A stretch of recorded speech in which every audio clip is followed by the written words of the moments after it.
सहनाववतु सहनौ भुनक्तु सह वीर्यं करवावहै तेजस्विनावधीतमस्तु मा विद्विषावहै। ओम शांति शांति शांति। वैदिक जीवन पद्धति की इस कक्षा में आप सभी श्रोताओं का, दर्शकों का हृदय की गहराइयों से मेरा बहुत ही प्रणाम है, अभिनंदन है, अभिवादन है आप सबका। ऋग्वेद के तृतीय मंडल का स्वाध्याय हम कर रहे हैं और इस प्रकार से स्वाध्याय जो हमारे जीवन को बहुत ही सुंदरता से परिपूर्ण करता है, मर्यादा से, संयम से और हर प्रकार के दुर्गुणों से, दुर्व्यसनों से बचाता है। हम यदि अपने जीवन की छोटी छोटी बातों पर ध्यान देंगे, व्यवहारों पर ध्यान देंगे, तो छोटे छोटे कदम आगे बढ़ाने से हमको मंजिल मिलती है, हमको लक्ष्य की प्राप्ति होती है। जब तक हम अपने कदमों को आगे नहीं बढ़ाते हैं तब तक हमारा लक्ष्य हमको मिलता नहीं है, हमको प्राप्त नहीं होता है। और संसार में जो थोड़ा सा भी विवेक रखते हैं, थोड़ा सा ज्ञान विज्ञान जिनके मन मस्तिष्क में है, तो वो लक्ष्य बनाकर के ही जीवन को जीते हैं। कितना भी व्यक्ति अपने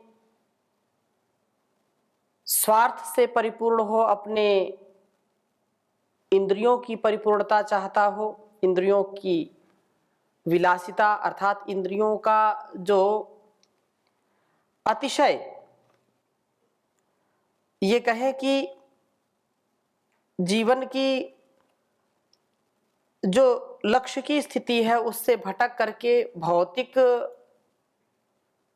वासनाएं, भौतिक जो कामनाएं हैं, अविवेकपूर्ण जो इच्छाएं हैं, उनको कितना भी व्यक्ति चाहे, उनसे तृप्त होना चाहे, उनसे पूर्ण सुख पाना चाहे, यह असंभव है, कभी हो नहीं सकता है।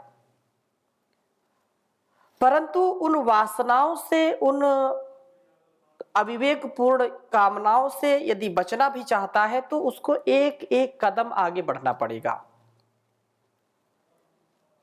भौतिक संसार में इस चकाचौंध में बचने के लिए भी पल पल हमको तपस्या करना पड़ता है, पल पल उनसे बचना पड़ता है। एक एक कदम इस पूरे संग्राम में हमको आगे बढ़ना होता है। और जो एक एक कदम आगे बढ़ करके संसार के संग्राम में भाग लेता है, वही विजयी होता है। हमारे अंदर भी एक संग्राम चल रहा है। इस संग्राम में भी जो हर पल अपने आप को अडिग, अचल, अटल बना करके रखता है, वही इन दुर्भावनाओं पर, दुर्व्यसनों पर, दुर्गुणों पर, दुखों, द्वंद्वों पर अधिकार कर पाता है। और ऐसा करने वाला व्यक्ति फिर उस परम पिता परमेश्वर की शरणागति को प्राप्त होता है, उसकी कृपा का पात्र बनता है, उसके आनंद की प्राप्ति उसको होती है। क्षणिक सुख में जो ढह नहीं जाते। तो ऐसा ही संकेत आज के वेद मंत्र में हम पढ़ेंगे, समझेंगे। तृतीय मंडल के 5वें सूक्त के 5वें मंत्र को आपके समक्ष में रखूंगा। 5वें मंत्र के पहले यह चौथा मंत्र भी मुझको बहुत ही सुंदर लग रहा है, तो मैं 5वें के पहले आपको चौथा मंत्र पहले पढ़ाता हूं, समझाता हूं, फिर 5वां भी लेंगे साथ में।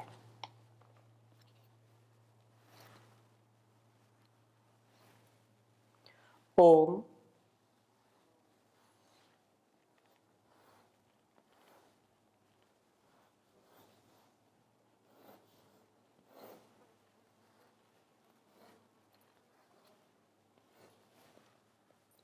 मित्रो अग्निर्भवति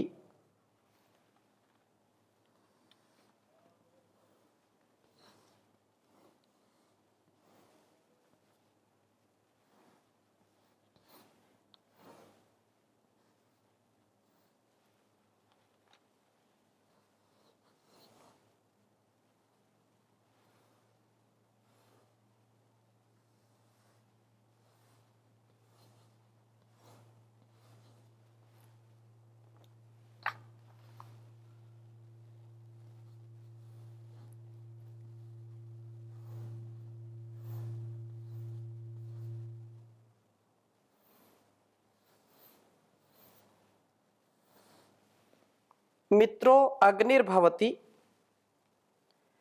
यत् समिद्धो मित्रो होता।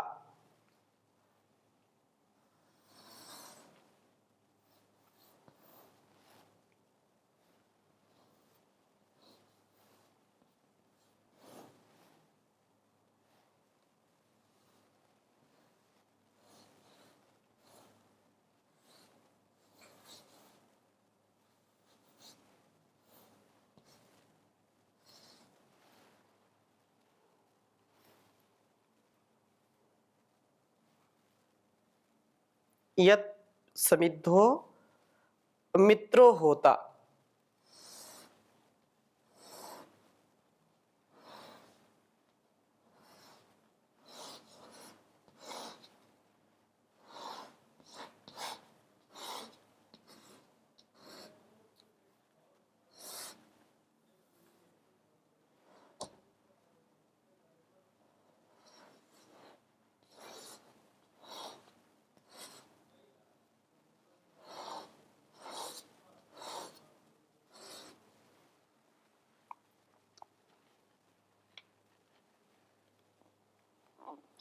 वरुणो जातवेदाः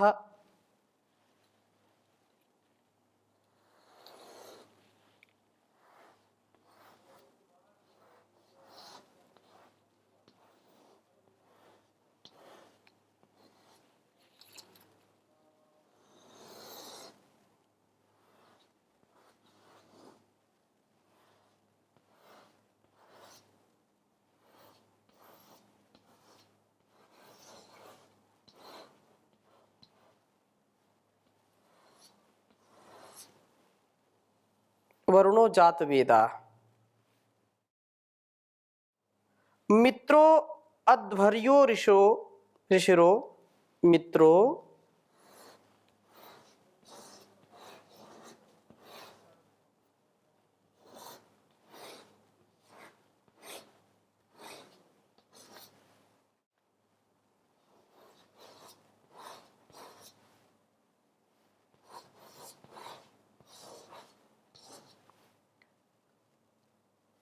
अध्वर्यो ऋषिरो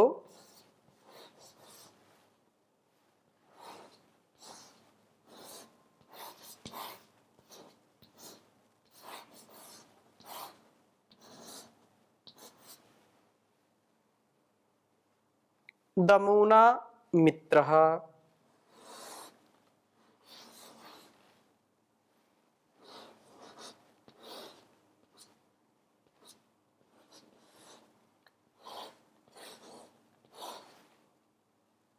दमुना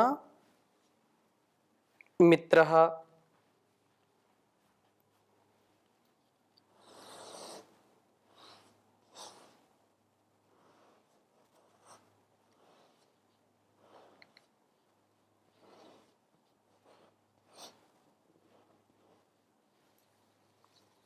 सिन्धूनामुत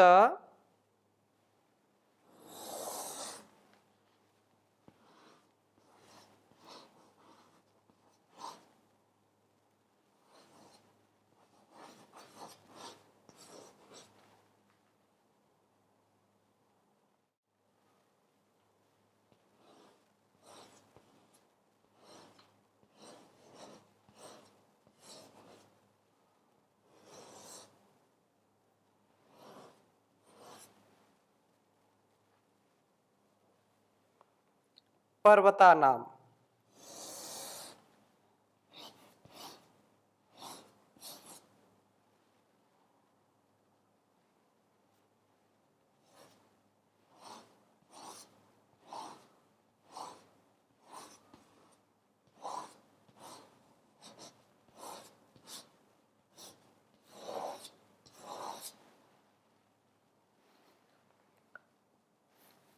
तीसरे मंडल के 5वें सूक्त का यह चौथा मंत्र है।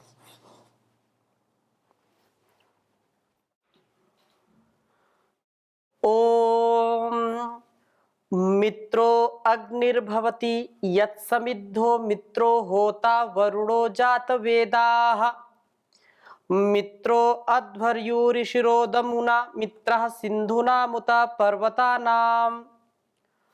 ओम मित्रो अग्निर्भवति यत्समिद्धो मित्रो होता वरुणो जात वेदाः मित्रो अध्वर्युरिशिरोदमुना मित्रः सिन्धूनामुत पर्वतानाम्। वेद मंत्र का भाव हम समझने का प्रयास कर रहे हैं। अग्नि जो अग्रणी भवति, जो परमपिता परमेश्वर सबका प्रकाशक है, सबके अंदर ऊर्जा का संचार करने वाला है, सबको हर प्रकार का सामर्थ्य देने वाला है, तो वे अग्रणी प्रभु यत् समिद्धः जब दीप्त होते हैं, अर्थात स्वाध्याय व स्तवन द्वारा जब हृदयों में प्रभु का प्रकाश होता है, तो वे मित्रः प्रमीतेः त्रायते, हमें पाप व रोगों से बचाने वाले भवती होते हैं। अर्थात जब हम उस परम पिता परमेश्वर को स्वाध्याय के द्वारा, स्तवन के द्वारा, प्रार्थना उपासना के द्वारा, स्तुति के द्वारा जब हम उसका चिंतन करते हैं, उसके प्रति जब नतमस्तक होते हैं, समर्पित होते हैं, तो प्रभु का प्रकाश हमारे हृदय में उतरता है और वो मित्र के रूप में हमारे दुर्गुण दुर्व्यसनों को, दुखों को, द्वंद्वों को, रोगों को, दोषों को दूर करते हैं, इनसे बचाने वाले होते हैं। मित्रः भवति, वो मित्र होते हैं, और मित्र वही है जो हमको बुराइयों से बचा ले, हमको हर प्रकार के दुखों से बचा ले। सच्चा मित्र तो वही है। होता सब कुछ देने वाले हैं वो प्रभु। संसार के लोग कभी कभी हमको दुख देते हैं, कष्ट देते हैं, स्वार्थ सिद्ध नहीं होता उनका तो अपमानित भी करते हैं। अलग अलग प्रकार से लोगों का जो दृष्टिकोण होता है, वो अपना व्यवहार न्यून करते हैं, कभी अधिक करते हैं, और सबके देखने का जो तरीका है, जो प्रकार है, जो दृष्टि है, जो नजरिया है, वो अलग अलग है। जिस किसी का स्वार्थ सिद्ध हो गया तो उसके हम अच्छे मित्र बन जाते हैं, और जिसका स्वार्थ हमसे नहीं सिद्ध हो पाया उसके हम शत्रु बन जाते हैं। एक क्षण में उसकी दृष्टि बदल जाती है, उसकी नजरिया, उसका जो देखने का ढंग है वो बदल जाता है, बात करने का ढंग बदल जाता है। अपना चश्मा लोग बदलते रहते हैं। कुछ लोग ऐसे होते हैं कि अलग अलग कार्यों के अलग अलग चश्मा लगाते हैं। एक उदाहरण समझने के लिए कि एक क्षण में वो चश्मा बदल देते हैं, परिवर्तित कर लेते हैं। उस चश्मे का प्रयोग कब करना है, कब नहीं करना, वो उनके मस्तिष्क पर निर्भर होता है, उनका व्यवहार कैसा होता है। जो सच्चे मित्र होते हैं उनकी दृष्टि अपने मित्र के प्रति सदा एक जैसी रहती है। चाहे सुख हो तो अपना है, चाहे दुख हो तो अपना है। विकट संकट में भी और पूर्ण आनंद में भी, पूर्ण ऐश्वर्य में भी एक रस होकर के, एकात्म होकर के जो हमारे बुरे कर्मों से हमको दूर करते हैं और अच्छे कर्मों में हमारी प्रवृत्ति कराते हैं, वही सच्चे मित्र होते हैं। आजकल का जो दृष्टिकोण है वो बिल्कुल विपरीत है। कहने का आशय ये है कि हमारा जो व्यक्तित्व हो वो सच्चे मित्रों की पहचान करने वाला होना चाहिए। उस परम पिता परमेश्वर को मित्र इसीलिए कहते हैं कि वह हमको अपने प्रेम से, अपने स्वभाव से, अपने आशीर्वाद से, अपने हर प्रकार के शक्ति के द्वारा हमारा रक्षण करता है, हमारी सुरक्षा करता है और हमको पापों से बचाता है, रोगों से, दोषों से बचाता है, इसलिए वो मित्र कहलाता है। आजकल के लोग जो मित्र बनाते हैं तो वो जानबूझ करके गलत रास्ते पर ले जाते हैं। शायद उनको इस बात का अनुभव नहीं है कि वास्तव में मित्र की परिभाषा क्या होती है। आजकल लोगों ने उल्टी परिभाषाएं अपने गढ़नी शुरू कर दी कि यदि मेरे गलत काम में तुम साथ दोगे तो तुम्हारी मेरी मित्रता पक्की, मेरे साथ मादक द्रव्यों का सेवन करोगे तो हमारी मित्रता पक्की, मित्रता, आप अच्छे मित्र हैं, और यदि गलत कामों में सहयोग नहीं दिया तो मित्र आप हमारे नहीं हैं। कहने का आशय यह है कि हम तो पापी हैं, आप भी पापी हो जाइए। हम गलत रास्ते पर जा रहे हैं, आप भी हमारे साथ हो लीजिए, तो आप हमारे मित्र हैं। यह जो दृष्टिकोण है ये कल्याणकारी दृष्टिकोण नहीं है। एक सच्चे अच्छे मित्र की यह पहचान नहीं है कि स्वयं भी वह गलत करे और गलत में दूसरों को भी प्रवृत्त करे, दूसरा भी गलत कर रहा तो उसका सहयोग करे। यह मित्र की परिभाषा कभी नहीं हो सकती है। मित्र वही है जो स्वयं अच्छे रास्ते पर चलता हो, धर्म के, स्वकर्म के मार्ग पर, कर्तव्य के मार्ग पर चलता हो, आत्म कल्याण से राष्ट्र कल्याण के मार्ग पर चलता हो और दूसरों को भी, जिनको अपना मित्र हितैषी समझता है, सखा समझता है, उनको भी उस ओर प्रवृत्त कर दे। सच्ची मित्रता यही है। बाकी आप सभी प्रबुद्ध हैं, जानते हैं कि आज का जो परिवेश है किस ओर जा रहा है। तो यहां प्रभु को, उस परमात्मा को मित्र के रूप में कहा है, और जो हमको पापों से, दुखों से, रोगों से बचाता है, होता सब कुछ देने वाला है। वरुणा हमें पापों से बचाने वाले तथा जात वेदाहा ज्ञान का प्रकाश करने वाले हैं। वस्तुतः आवश्यक जो पदार्थ है वो दे करके, पाप से रोक करके तथा ज्ञान प्राप्त करा के ही प्रभु हमारे मित्र होते हैं। सच्चा मित्र वही है जिसके पास जो वस्तु उपलब्ध है वह अपने मित्र को भी दे ताकि वह पाप प्रवृत्ति से बचे।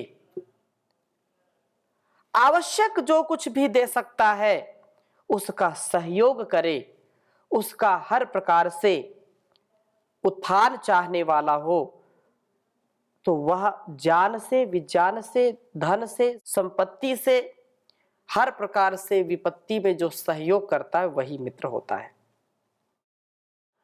मित्र प्रभु अध्वर्युः, हमारे जीवन यज्ञ को चलाने वाले हैं।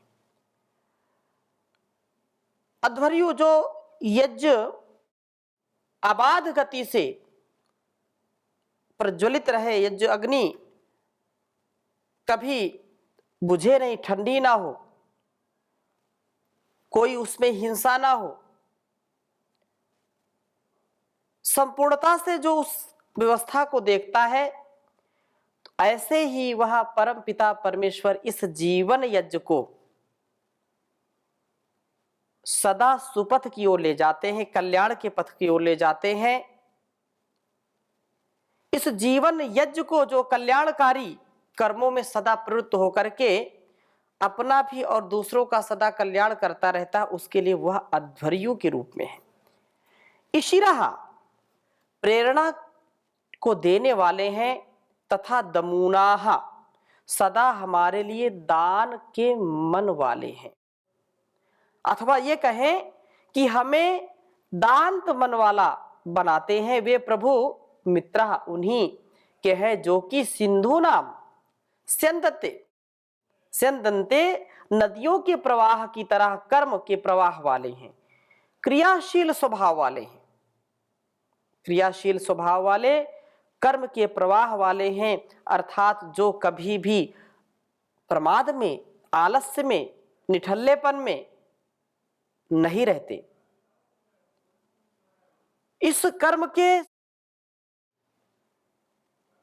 कुरुक्षेत्र में, धर्म क्षेत्र में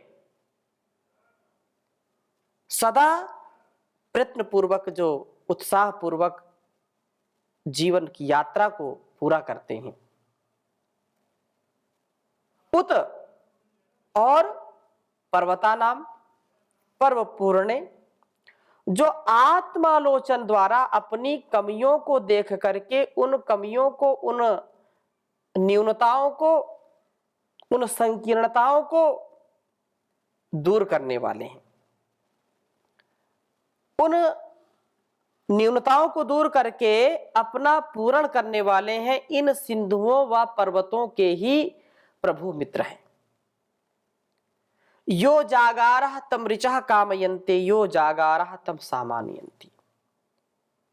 तो जो व्यक्ति आगे बढ़ता है, जो पुरुषार्थ करता है, परमात्मा उसी को अपना मित्र बनाते हैं, उसी की सहायता करते हैं।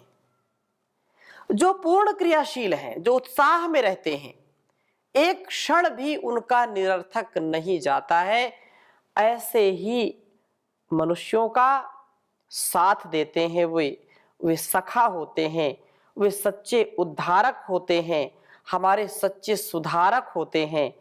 यही इस वेद मंत्र का भाव है कि हम क्रियाशील बने, न्यूनताओं को दूर करने की वृत्ति वाले बने।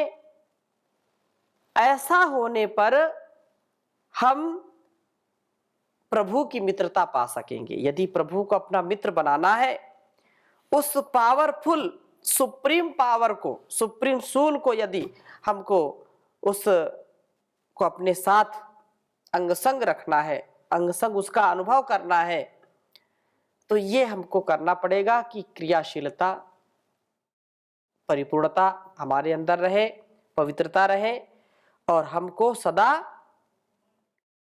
विश्वास के साथ जीवन को जीना चाहिए। इसलिए कहा, शरण अपनी में रख लीजिए, दया मैं दास हूं तेरा, तुझे तज कर कहाँ जाऊं, हितू को और है मेरा। भटकता हूं मैं मुद्दत से, नहीं विश्राम पाता हूँ, दया की दृष्टि से देखो, नहीं तो डूबता बेड़ा। सताया राग द्वेषों का, तपाया तीन तापों का, दुखाया जन्म मृत्यु का, हुआ तंग हाल है मेरा। शरण अपनी में रख लीजिए, दया मैं दास हूँ तेरा।